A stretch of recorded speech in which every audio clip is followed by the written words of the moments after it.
Bumita tidak sehingga Bumita tidak membuat materi PPT tertentu karena ini bersifat update begitu ya adik-adik ya. Jadi utamanya yang menjadi update concern Bumita saat ini itu adalah BKP atau bentuk perkuliahan pada studi independen ya. Seperti yang sudah Bumita sampaikan pada sosialisasi beberapa minggu yang lalu, studi independen itu tidak diperbolehkan. Dan sebetulnya Bumita juga sepakat dengan hal itu, mengingat beberapa evaluasi yang sudah terjadi di prodi dari semester ke semester, begitu ya, evaluasinya itu sama.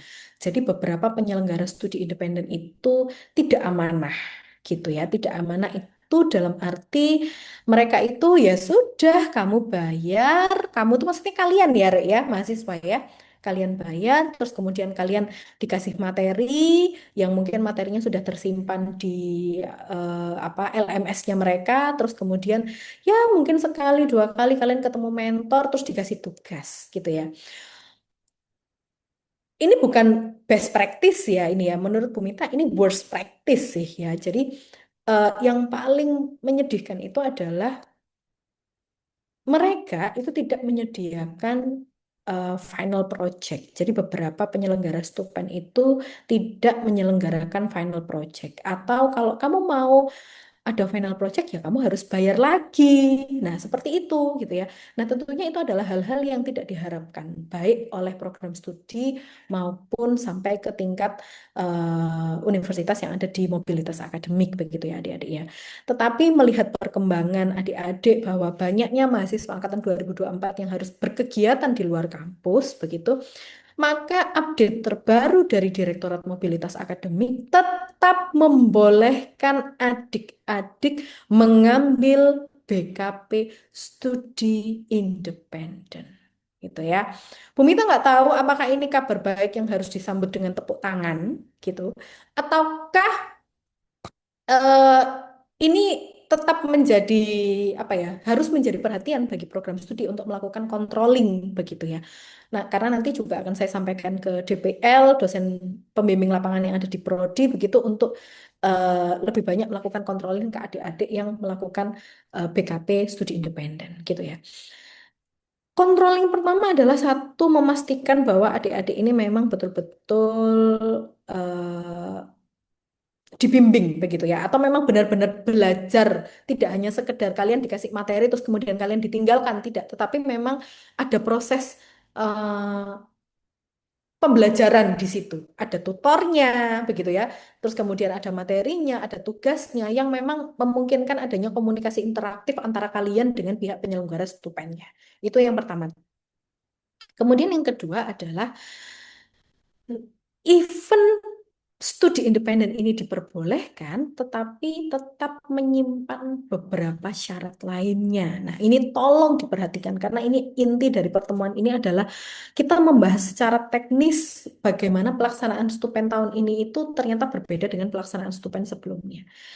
Jadi, adik-adik, Stupen ini diperkenankan, tetapi proyek stupen yang kalian kerjakan harus bisa diimplementasikan dan diukur dampaknya itu pada sebuah desa. Paham adik-adik? Bisa ditangkap adik-adik?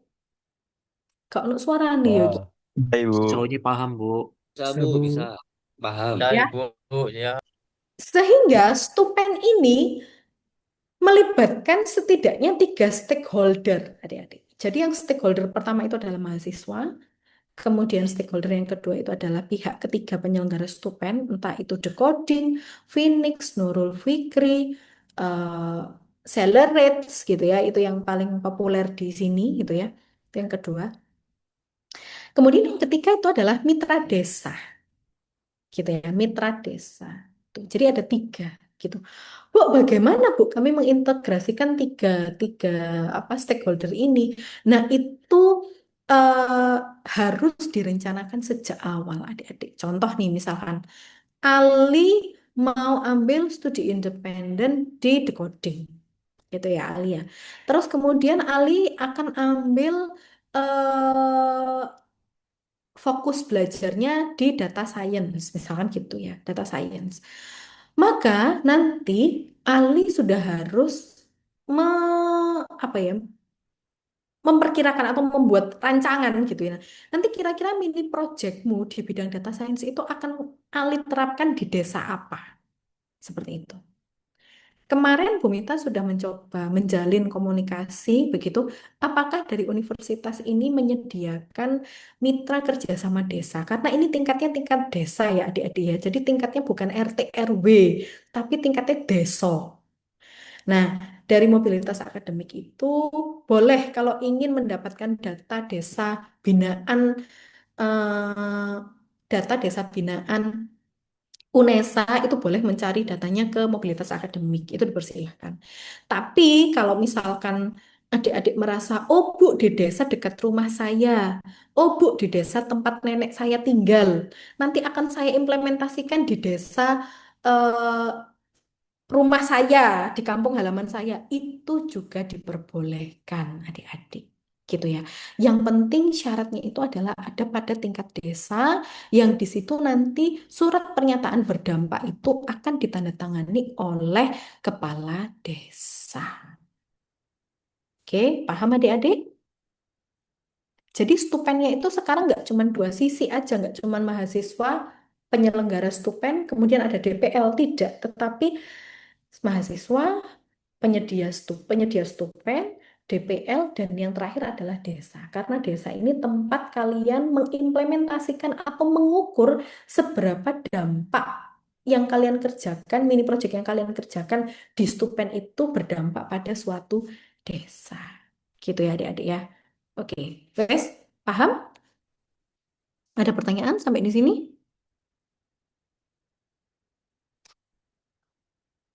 Saya khawatir laptop saya itu nggak ada suaranya gitu ya. Kok iki sepi ngono. Pertanyaan apa gak kok mek dua arah gitu. Gitu ya. Nah, yang kedua akan ada pertanyaan begini, Bu, kalau memang ternyata stupen itu diperbolehkan, ini kan macam-macam ya, Bu ya, stupen itu. Jadi stupen itu ada yang eh, baru bukanya itu Agustus. Kayak di coding tuh setahu saya baru buka Agustus. Terus kemudian ada lagi yang mungkin baru bukanya itu September atau Oktober gitu. Bagaimana cara kami melaporkan ke Melisa? Karena kan ini konversinya hanya 10 SKS saja, kan begitu ya. Nah, terkait dengan pelaporan kegiatan BKP di Melisa, itu adik-adik akan diatur oleh Direktorat Mobilitas Akademik dan PPTI. Sampai sekarang PPTI dan Mobilitas Akademik itu masih berkomunikasi begitu ya, masih berkoordinasi. Ini nanti apakah Melisanya itu tetap akan dibuka sampai penuh satu semester atau akan ada perpanjangan-perpanjangan tertentu disesuaikan dengan lowongan stupen dari setiap penyelenggara, vendor penyelenggara. Nah, itu nanti akan sedang didiskusikan ulang dengan PPTI gitu ya. Jadi nanti mungkin itu akan ada informasi tambahan begitu ya, karena sampai hari ini tadi Bu Mita belum mendapatkan kepastian bagaimana pelaporan adik-adik terkait dengan BKP Stupen ataupun BKP yang lain. Begitu ya adik-adik ya. Nah, Bu, bagaimana dengan BKP yang lain? Misalkan kayak program kewirausahaan, kemudian KKN, pertukaran pelajar. Nah, silahkan hal-hal itu bisa dicari buku dokumennya di dptp.unesa.ac.id. Di situ ada semua buku panduannya, jadi silahkan dibaca buku panduannya. Kemudian yang kedua, untuk informasi lowongan KKN, terus kemudian pertukaran pelajar, terus eh, apa, proyek desa atau bentuk BKP yang lainnya itu bisa selalu diakses gitu atau mungkin dipin ya adik-adik ya di akun Instagram kalian masing-masing. Semua informasi itu akan di-share di Instagramnya Mobilitas Akademik UNESA gitu ya. Pak Rifki ada ininya nggak? Apa akun IG-nya Mobilitas Akademik ya Pak Rifki ya? Namanya apa Pak Rifki? Saya lupa kemarin.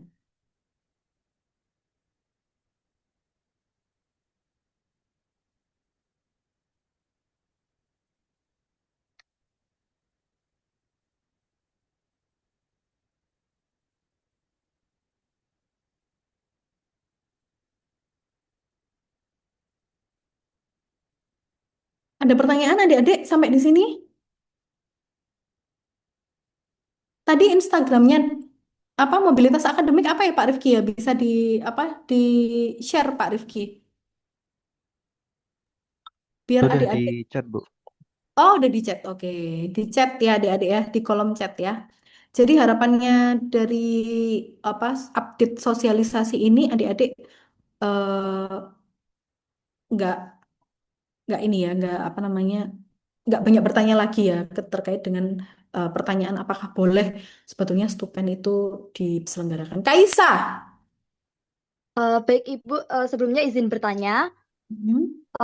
mewakili beberapa pertanyaan teman-teman, bahwasanya kan kemarin sempat ada pembahasan bahwasanya stupen itu diperkenankan untuk berkelompok, tetapi dengan catatan proyeknya itu setiap anak eh, Berbeda. eh, kebagian sesuai 6 SKS masing-masing. Role-nya harus beda-beda. Iya. Role-nya. Pertama, apakah dari Prodi ada ketetapan-ketetapan yang harus kami patuhi seperti jumlah anggota kelompok ataupun hal-hal lainnya? Yang kedua, apakah diperkenankan satu satu kelompok itu jadi kita tuh kayak bikin satu web tapi per anak itu tetap 6 SKS beda-beda gitu, Bu. Tetap beda-beda, tapi satu web dan satu desa yang sama. Baik, Ibu. Oh, dari Sekian. lain ya. Oh, sebentar Mas ini Bu Meta masih ada Zoom. Kira-kira jam 12 bisa. Iya, nggak apa-apa. Oke. Iya, Kaisa tadi pertanyaannya adalah standar ya, standar kelompok ya Kaisa ya. Dan apakah diperbolehkan itu kayak satu satu web yang sama, cuma tetap bagiannya beda-beda, ininya beda-beda, dan satu desa yang sama, Ibu, dikerjakan bersama-sama proyeknya. Tapi tetap beda-beda sesuai pembagiannya sesuai 6 SKS 6 SKS, Ibu. Oke, baik. Adik-adik ini berkaitan dengan pertanyaan Kaisa ini sangat berkaitan erat dengan DPL sebetulnya ya. Jadi nanti yang bisa boleh diperbolehkan dalam stupen itu dikerjakan secara berkelompok itu diperbolehkan dengan angka kepatutan satu kelompok itu paling tidak maksimal itu 3 orang begitu ya. Karena khawatirnya kalau satu project yang scope projectnya itu juga sangat mini sekali dikerjakan oleh 5 orang itu nanti pasti akan ada 1 2 orang yang nempel no jeneng tapi nggak tahu perannya apa gitu ya. Jadi angka kepatutan karena judulnya saja kalau di mobilitas akademik itu adalah mini gitu ya, mini project. Jadi harusnya sih kalau mini itu tidak boleh berkelompok. Tetapi mungkin karena ini mengakomodasi banyaknya mahasiswa yang akan berangkat mobilitas akademik, maka diizinkanlah berkelompok. Nah, angka kepatutan yang dikeluarkan oleh prodi untuk kelompok itu maksimal memang 3 orang saja. Tidak boleh lebih dari 3 orang. Nah, lantas bagaimana Bu pembagian apa peran dari setiap orang yang ada di dalam kelompok ini. Nah, ini nanti yang membagi itu adalah DPL-nya. Sehingga diharapkan adik-adik yang niat mengerjakan proyek ini berkelompok itu harus berada dalam satu DPL yang sama. Gitu ya, agar DPL-nya itu tahu perannya atau agar nanti DPL yang membagi gitu ya. At least di dalam buku laporan studi independennya nanti DPL yang akan membagikan. Misalkan, oh Kaisa peranmu adalah programmernya gitu ya. Jadi nanti laporanmu harus lebih banyak menyoroti dari bagaimana kamu membangun codingnya, algoritma codingnya itu bagaimana, misalkan begitu. Terus kemudian nanti yang kedua, kelompok yang kedua itu misalkan Rifki gitu ya, Rifki satu kelompok kamu dengan Rifki misalkan gitu. Nah, Rifki itu menyoroti dari sisi bagaimana sistemnya ini dibangun sehingga nanti laporannya Rifki isinya itu lebih ke analisis sistemnya. Mungkin nanti Rifki harus memasukkan analisis robustness, jadi nggak cuma sekedar memasukkan use case, activity atau sequence diagram tidak, tetapi mungkin disuruh nambahkan DPL-nya, misal DPL-nya Pak Rifki gitu ya. Nanti Pak Rifki minta eh, punyanya Rifki harus menambahkan apa tadi robustness analysis misalkan begitu. Terus kemudian yang kelompok yang ketiga Mareta misalkan gitu ya satu kelompok Mareta. Oke, Mareta karena di sini melibatkan banyaknya data, maka mereka fokusnya pada pengolahan data gitu ya. Pengolahan datanya. Nggak tahu nanti pengolahan datanya itu kamu bangun database-nya atau lebih berfokus pada bagaimana pengolahan data itu sehingga menampilkan informasi-informasi yang relevan. Nah, misalkan begitu. Nah, itu yang bisa mengarahkan itu adalah DPL-nya. Maka mahasiswa yang berada dalam satu kelompok yang sama itu harus dalam satu DPL yang sama. Karena nanti wewenang DPL lah yang akan membagi, halo, yang akan di ruang kayaknya. Tadi katanya mau ngerjakan SKP. Hmm. Jadi nanti DPL yang akan membagi peranan dalam satu kelompok itu tadi. Dan DPL yang punya hak, misalkan nih gini ya, Bu, saya mau membangun ini. DPL-nya Bumita, gitu kan. Terus Bumita menilai kok ini proyeknya sederhana banget ya. Kalau dikerjakan anak tiga itu terlalu mudah gitu. Sehingga nanti DPL yang akan ngekat gitu ya. Ini nggak bisa. Kalau mini proyeknya kayak gini nggak bisa 3 orang. 2 orang aja cukup. Jadi nanti yang satu silahkan cari proyek yang lain. Nah, misalkan seperti itu. Gitu ya, Kaisa ya. Clear, Kaisa? Baik Ibu, terima kasih sebelumnya sudah dijawab. Kemudian pertanyaan kedua izin Ibu Mhm. mewakili teman-teman angkatan yang selama ini sudah ramai di grup angkatan terkait Mhm. pembagian DPL itu Mhm. perkiraannya kapan ya Ibu? Sebentar lagi ya Pak Rifki ya. Bisa langsung dilempar ya Pak Rifki karena sudah mendekati tanggal 31 Juli. Baik Ibu, terima kasih banyak Ibu. Oke, adik-adik selain studi independen, kemudian KKN, ada lagi satunya ini adalah magang riset. Walaupun mungkin tidak banyak ya, tidak banyak lowongannya tidak banyak, tetapi ada gitu ya. Jadi silahkan adik-adik yang berminat untuk ikut magang riset, silahkan untuk bisa apply magang riset gitu ya. Oke, Pratama. Baik, Bu, saya ingin bertanya Hmm, untuk yang pembagian apa namanya SKS yang dari awal itu ada yang dua itu untuk apa namanya sosialisasi, yang dua dan lagi itu perencanaan, evaluasi. evaluasi dan enam yang lain itu ada seperti kayak mata kuliah wajib gitu. Hmm.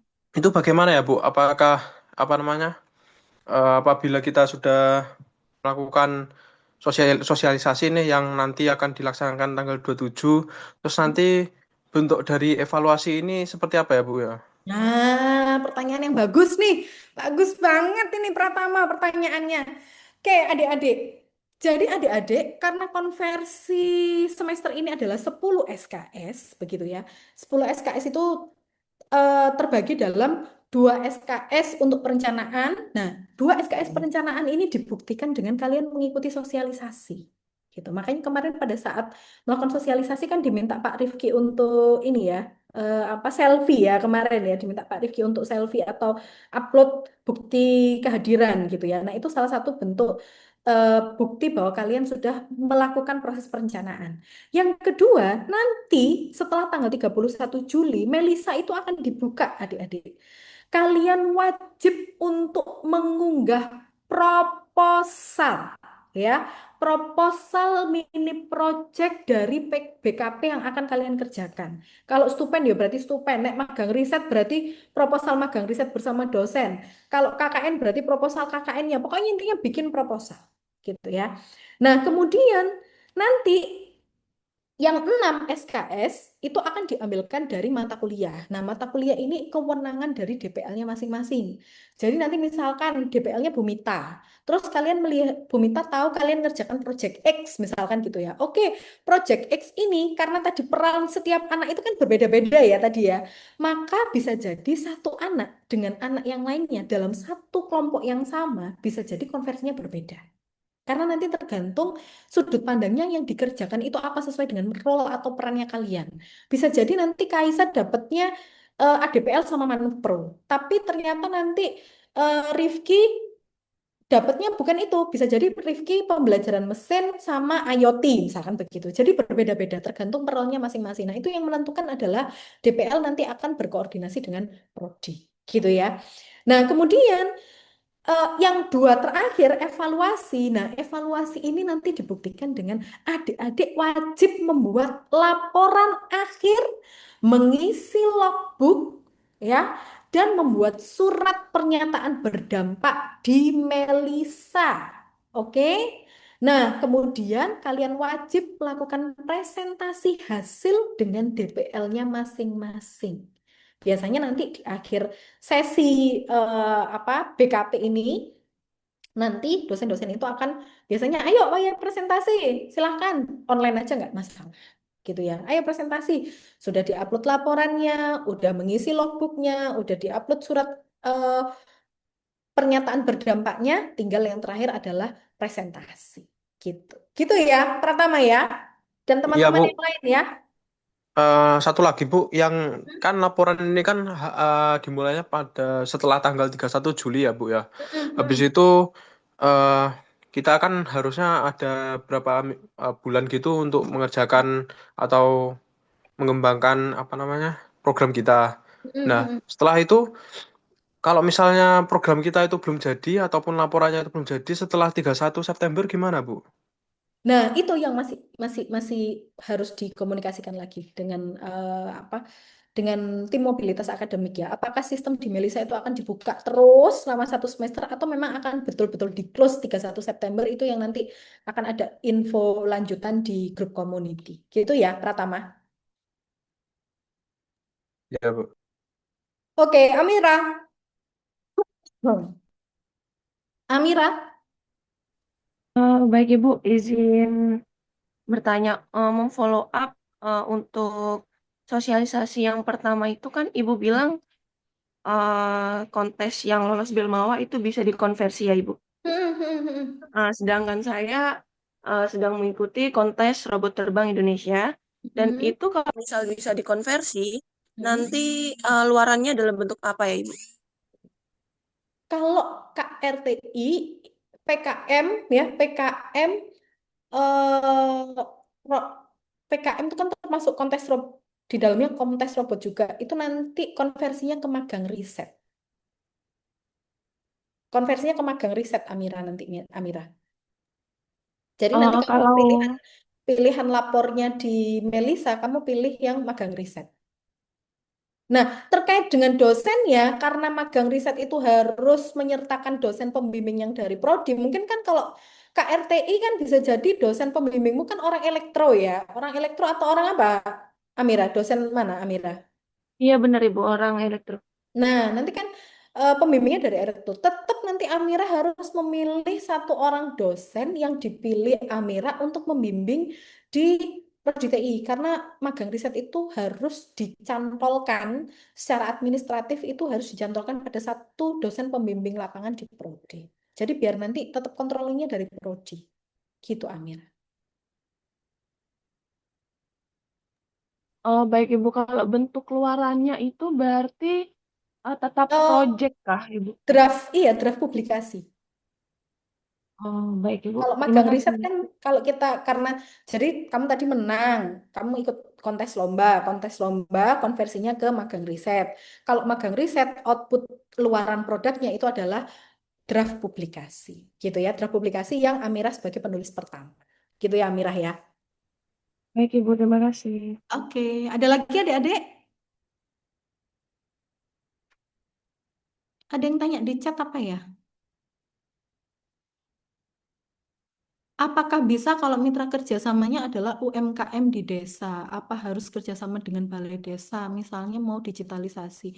Kalau dengan UMKM tidak boleh ke UMKM-nya, tapi harus ke paguyuban UMKM-nya. Karena pasti UMKM itu kan pasti di bawah organisasi paguyuban UMKM-nya. Nah itu harus kepala UMKM-nya, nggak boleh UMKM-nya, tidak diperbolehkan UMKM-nya ya.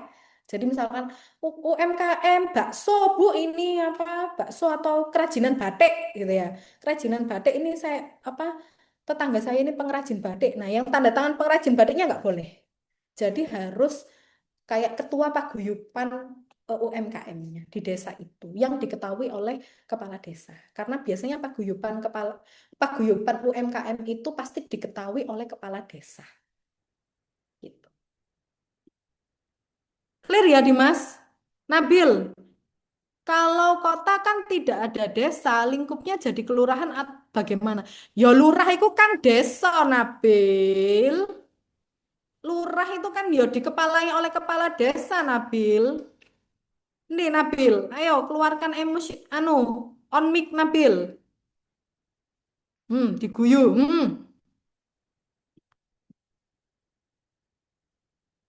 Ezra,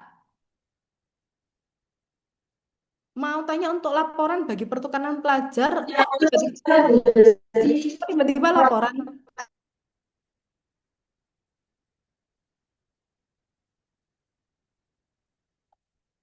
Baca buku panduan dulu ya. Proposal maksudnya, proposal.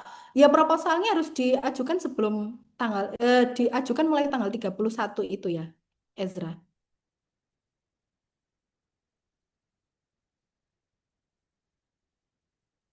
Intinya yang dilaporkan ke Melisa itu harus setelah tanggal 31. Kalau misalkan kamu membuat proposalnya itu ke universitas lain, mau kamu serahkan selepas tanggal 31 tidak ada masalah. Tapi untuk upload di Melisanya harus setelah tanggal 31 Juli. Gitu ya, Ezra. Ada lagi adik-adik?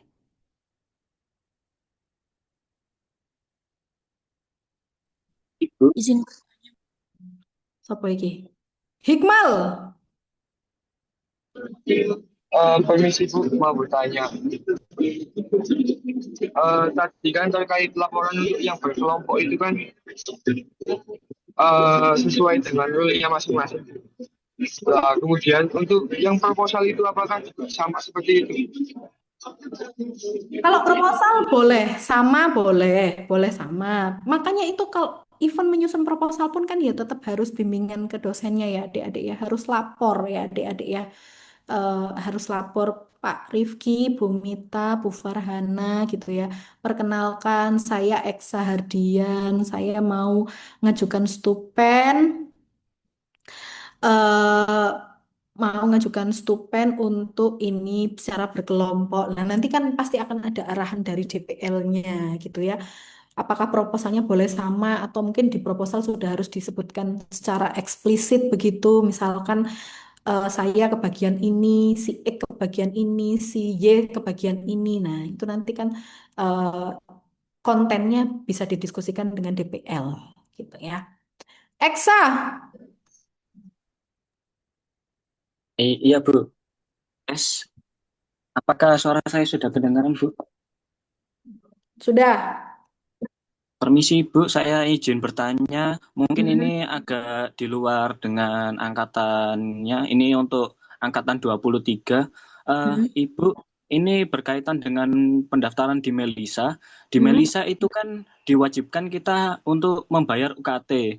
Nah, untuk pembayaran UKT-nya saya lihat untuk angkatan 24 sudah bisa dimulai tanggal 6 Juli kemarin. Tetapi Mm-mm. saya tanyakan untuk angkatan 23 ini, katanya Mm-mm. untuk pembukaan UKT-nya itu 1 Agustus, Bu. Hmm, Bagaimana? nggak apa-apa kan mulai dibukanya kan tanggal 31 Eksa. Artinya ketika kamu mau mengupload proposal apa BKP yang kamu pilih itu kan bisa setelah kamu bayar SPP 1 Agustus itu Eksa. Jadi itu insya Allah nggak ada masalah Eksa. Oh, baik, Bu. Berarti Melisanya ada rongga ya, Bu, untuk mendaftar ya, Bu ya. Iya, insya Allah ada. Gitu ya. Baik, Bu. Terima kasih banyak, Bu. Oke, Sarah. Baik, izin bertanya, Bu. Sebelumnya saya memilih magang riset itu karena rekognisi dari PKM pendanaan. Nah, Mm-mm. sementara pembimbingnya itu dari dosen kampus 5 Magetan, Bu. Dan ternyata Mm-mm. untuk di teknik informatika itu DPL-nya harus fungsionarisnya lektor. Nah, itu Hmm. bagaimana kalau Berarti misalkan ini Sarah, berarti Sarah ini ikut kampus Magetan ya, Sarah ya? nggak betul, Ibu? Mm-mm. Nggak apa-apa, kalau yang Magetan boleh memilih dosen yang ada di Magetan, gitu ya. Ikut aturan dari mobilitas akademik yang memberikan kelonggaran, memberikan kelonggaran terkait dengan fungsional dosen. Jadi boleh dipilih dari dosen Magetan aja, Sarah, yang sesuai memang membimbing PKM itu, Sarah, kok Farah sampean. Gitu Nggak, ya, tapi Sarah ya. Mm-mm. suami kita wajib ngisi nggak Bu? Karena kan tidak ada pilihan dospem kita di PKM gitu. Adanya Mengisi yang yang gimana? itu ada form pengisian untuk magang riset Bu, Oh, untuk enggak. Yang wajib mengisi di situ yang reguler dulu aja. Gitu ya. berarti diperkenankan nggak Bu? Boleh diperkenankan memilih dosen yang ada di Magetan. Nggih. Untuk keluarannya berarti nanti kan ini berbentuk video ya VGK itu. Nah, nanti untuk output yang magang riset ini apa nggih? Tetap bikin publikasi. Bikin draft publikasi. Jadi proposal tadi nggih Bu? Bukan bikin draft publikasi. Nanti bisa dikonsultasikan dengan dosen pembimbingnya ya, dari dosen DPL-nya. DPL-nya sudah tahu kalau magang riset itu outputnya adalah membuat publikasi. Nanti biar diarahkan bagaimana cara membuat publikasi, nanti ditanyakan ke DPL-nya masing-masing. Gitu ya. Terima kasih Bu. Oke. Ya, Reza Lekta tanya lagi. Kenapa Reza Lekta? Bu, ini kan saya kemarin habis dari eh, summer camp di BUCT ini ya Bu ya. Yang ini saya dapat sertifikat yang menyatakan bahwa kegiatan tersebut bisa dikonversikan menjadi 2 SKS gitu Bu. Iya, bisa. Yang Pertukaran pelajar bisa dikonversikan nanti. Bisa nanti jadi kita. yang ini bisa saya masukkan ke Melisa gitu ya Bu? Apa Yes. harus laporan dulu Bu? Loh iya, nanti kamu ngakses di Melisa. Nanti kamu lapor kalau kamu ikut pertukaran pelajar di Melisa, ya. Nanti pilih pertukaran pelajar. Oh ya, ya Bu. Oke. Sudah cukup ya adik-adik ya? Oke, baik. Kalau tidak ada pertanyaan, Bu Mita cukupkan ya pertemuan kita pada hari ini. Eh, Update selanjutnya terkait dengan teknis pelaporan di Melisa akan Bu Mita share melalui grup community. Jadi nanti stay tune terus di grup community ya untuk adik-adik angkatan 2024 gitu ya.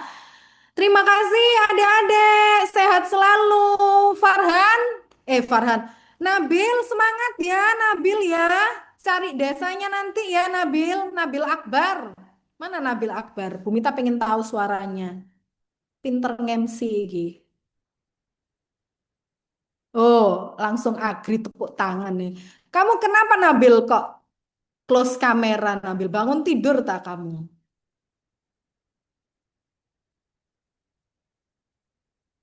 Masih di mute, masih di mute.